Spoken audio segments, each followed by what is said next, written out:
In this lesson, we are going to have a look at the words that a confident person doesn't use. So let's start. The first word is hope.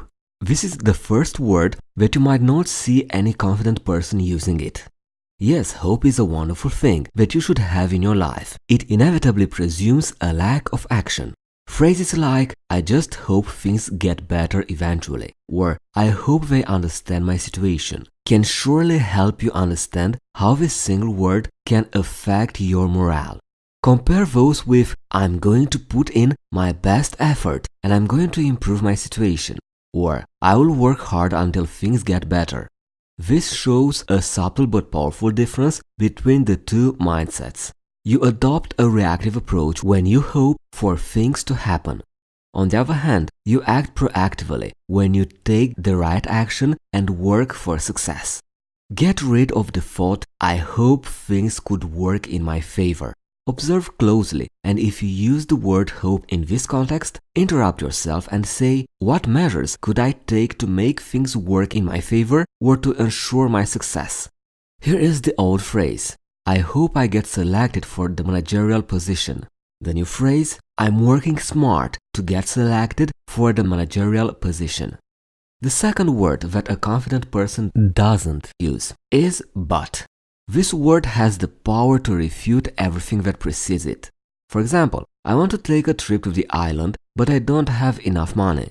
In this phrase, it sounds as the individual will not go to the island. When a person hears the term but, they automatically understand that they should disregard everything that was previously said. So what is the better way to convey the same message? Here we go. I don't have enough money, but I want to go to the island. Notice the difference. In this second example, it seems as if the speaker will go to the island as soon as he will have enough money. Remember that but always disproves, so make sure to use it in the right manner if you have to use it. It is possible to convey the same message without using the word but. You just have to substitute it with some other positive words.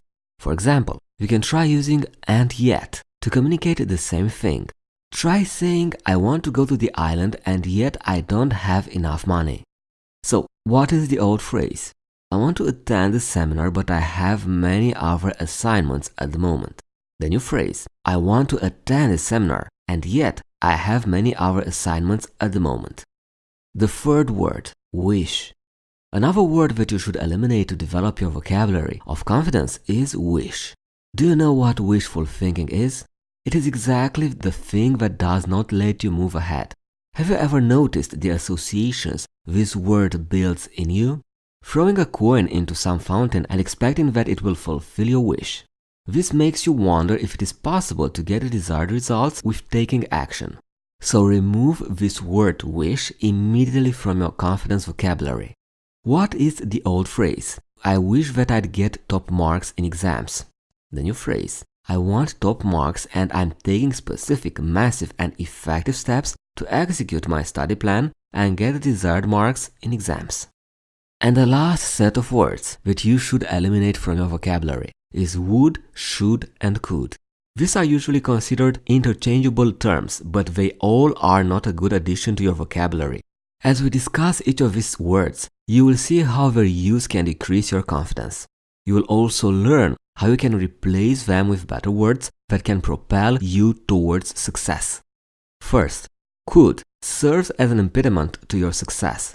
If you see someone saying, I could work on that project, ask him or her, then why don't you? By using this word, you emphasize that a condition is associated with your action. I could set up and grow my business to new markets. I could make more people use my products. I could talk to strangers easily. Could presumes that some condition is stopping you from achieving all that, so get rid of it. The old phrase, I could try writing a crime novel for book lovers. The new phrase, I can write a crime novel for book lovers. The second word, would, refers to some conditionality. You can't call it absolute, and that is why it takes confidence out of your conversation. When you use this term, you unconsciously give some reason to not pursue your dream. For instance, I would go for that job interview and work for a big organization. This conditional would gives certain presumptions that something is stopping you from following your goals. So eliminate this word to add certainty to your conversation. The old phrase, I would go on the tour with you if only. The new phrase, I will go on the tour with you. And the third word, should, is the worst of these three terms. It indicates that there are some expectations involved, and you don't have much choice in the selection of your behavior. Consider this sentence.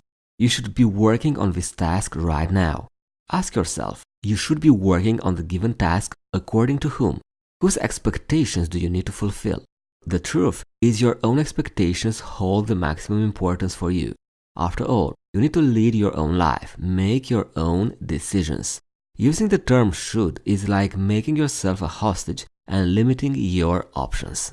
If you think that you should take certain actions in any situation, then you are not trying to explore other options. And this limiting perspective can become detrimental to your progress.